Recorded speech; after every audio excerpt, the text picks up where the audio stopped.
Greeting students, मैं मीनाक्षी मलिक आज आपकी पाठ्य पुस्तक क्षितिज के काव्य खंड से पाठ 5 पढ़ाने जा रही हूँ, जिसमें कि 2 कविताएं हैं, उत्साह और अट नहीं रही है।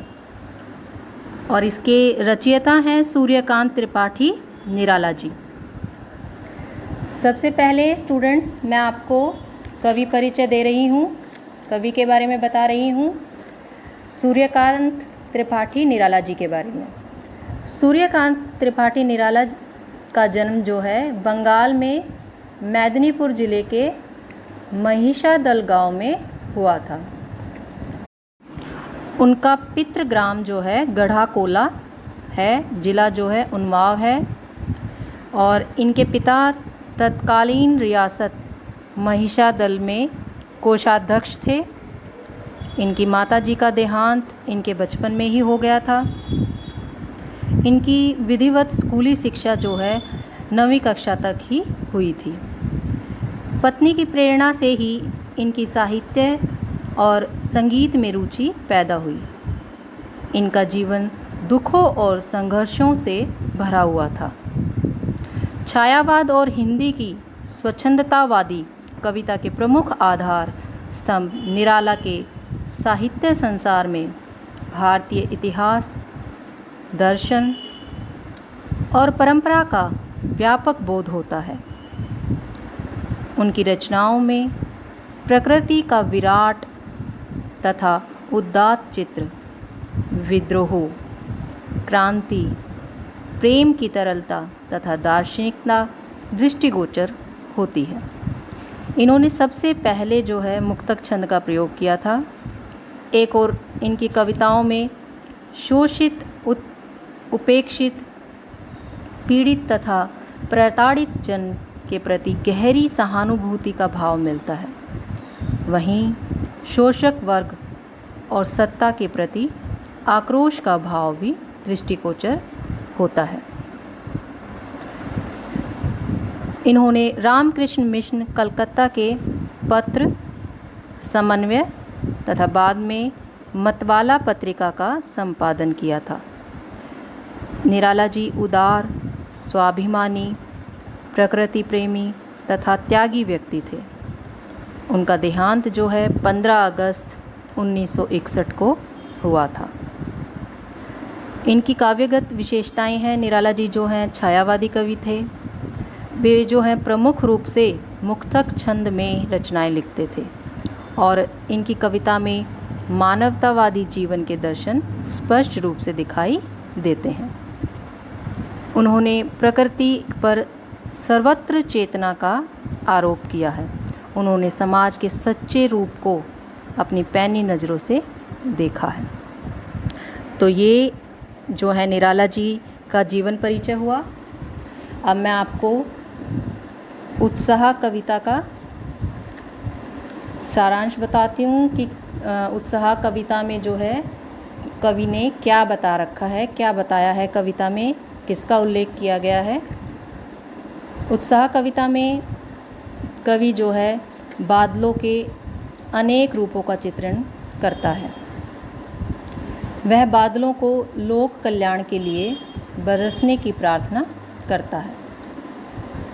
वह काले बादलों को जो है घुंघराले बालों के समान बताता है।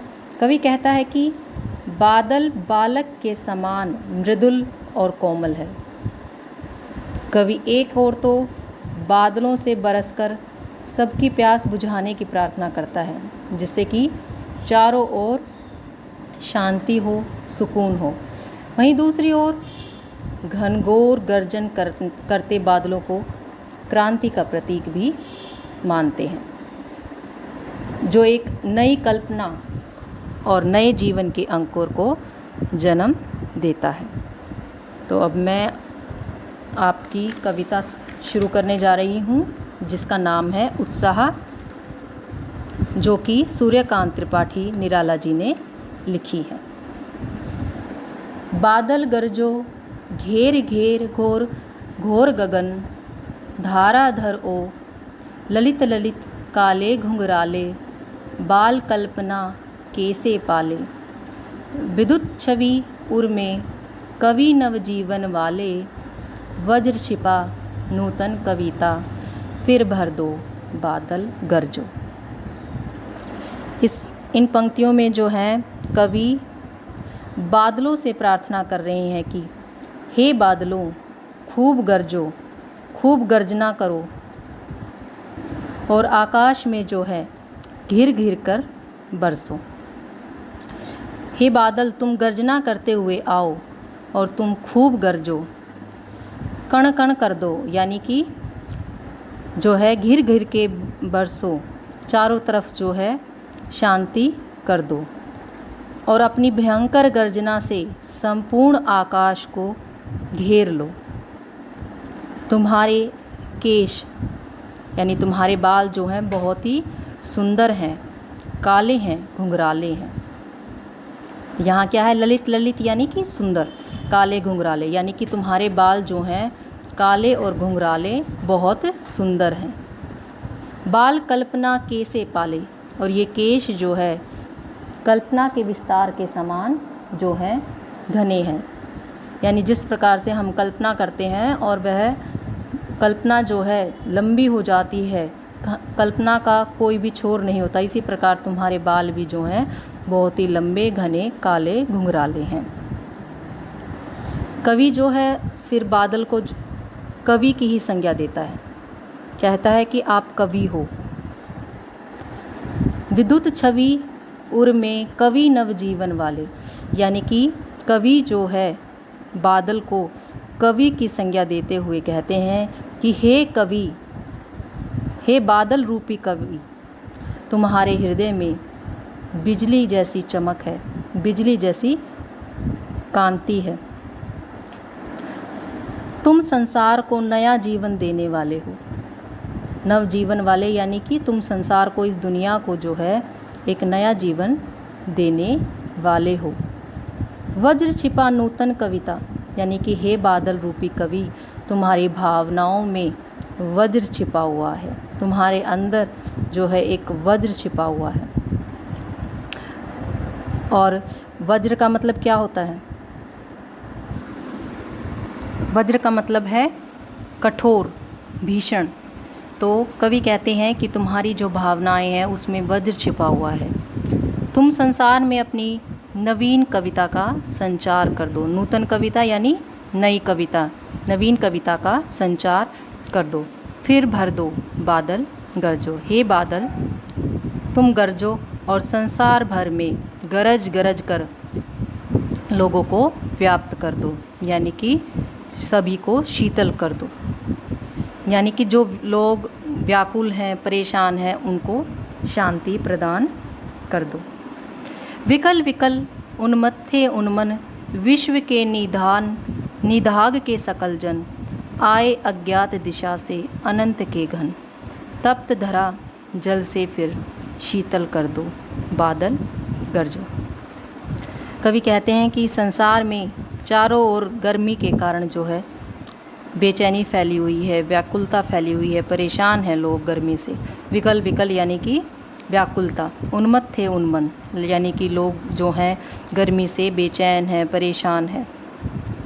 विश्व के निधाग के सकल जन, यानी कि गर्मी के कारण लोगों के मन जो हैं उछटे हुए हैं, परेशान हो गए हैं लोग गर्मी से।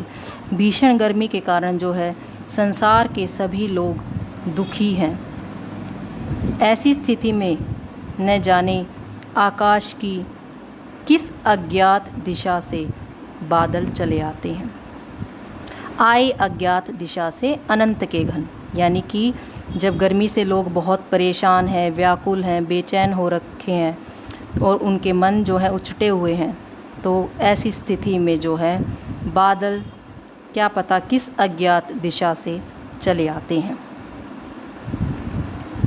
तप्त धरा जल से फिर, यानी संपूर्ण पृथ्वी जो है गर्मी के कारण तप रही है। अतः जो कवि कहते हैं, हे बादल, तुम खूब वर्षा करो और ग्रीष्म ऋतु से झुलसे हुए लोगों को, यानी गर्मी से परेशान लोगों को और पृथ्वी को शीतलता प्रदान करो। शीतल कर दो, यानी कि शीतलता प्रदान करो। हे बादल, तुम खूब गरजो, वर्षा करो और दुखी जनता को सुख प्रदान कर दो। इस प्रकार से कवि जो है बादलों का आह्वान करते हैं कि इस धरती में जो परेशान लोग हैं, व्याकुल लोग हैं, गर्मी से परेशान हैं, बेचैन हैं, आकर तुम जो है उनको शांति प्रदान करो, उनको शीतलता प्रदान करो और गरजो और बरसो और जनता को जो है सुख प्रदान कर दो।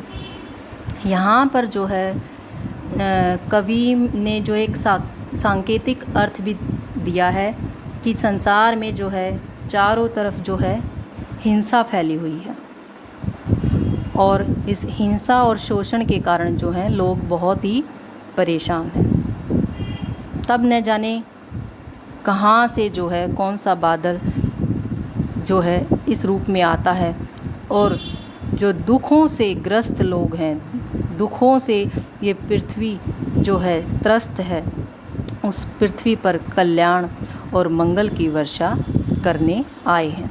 यानी कि जो हिंसा और शोषण से लोग परेशान हैं उनको बादल के रूप में आकर उसको मंगल वर्षा करके उनका कल्याण करने के लिए आए हैं। इसलिए जो है कवि बादलों से प्रार्थना कर रहे हैं कि तुम खूब गरजना करो और दुखों से पीड़ित लोगों को सुख प्रदान करो।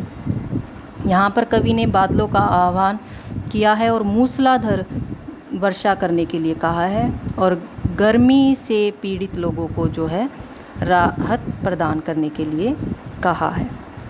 तो यहाँ पर जो है ये कविता आपकी समाप्त होती है। आशा है आपको समझ में आई होगी। अगली कक्षा में हम सूर्यकांत त्रिपाठी निराला जी की दूसरी कविता अट नहीं रही पढ़ेंगे।